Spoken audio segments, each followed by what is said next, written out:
Alright, this week what we're doing on the Camaro, not a whole lot got done because I had to fix my motorbike. The front fork seals were pissing out, and that became a giant headache because I did absolutely everything you could do wrong. I did it wrong, and paid the price for it. Had the wrong seals, had to shop, get them locally. I mean, we're in Canada here, so it's kind of a pain for Kawasaki parts. Maybe it's better in the States.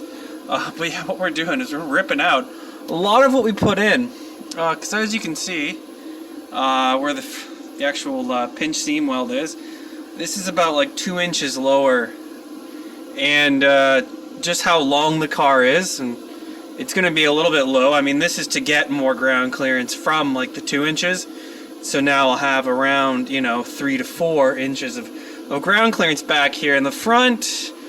There's a little bit I can trim down because I can take where the trans mount is and just basically go straight across and gain another inch and a bit there, and that should be fine. I'm not too worried at the front there where the anything is where the tires are, because that has around 4 inches and the tires go up, the whole car goes up pretty much. A little bit of travel because of the suspension, but speed bumps and stuff, the whole car will go up. But back here, I could run into the issue where it starts grinding on here and then the back wheels lift off the ground, and I can't just battleship it and just kind of, or ice break it and just kind of, power through it like I can on the front. But yeah, so we're just kind of cutting that out. We're kind of taking it as a straight line across. And since we're not using the factory points anymore, I mean, we've went up, they're just kind of obviously tacked in and a little bit of plate around it. I mean, we got to cut that off, and we still got a plate up on this side.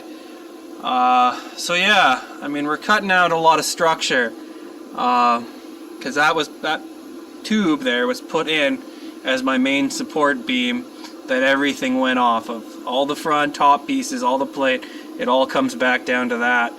So what we're gonna have to do to strengthen that up, because we've cut it in half if not more, is what I'm going to do is open up the trans tunnel probably a little bit more.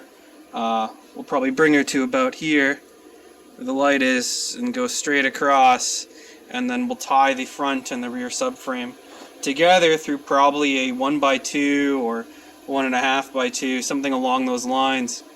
And then we'll have a quite a strong structure, because we still have the factory rocker panel tubes, or whatever you want to call them, frame rail there, and that's a strong part of the car. And then we'll have that, and it'll be bridged in, so we'll have a whole boxed in section of a type of a frame while maintaining it somewhat light.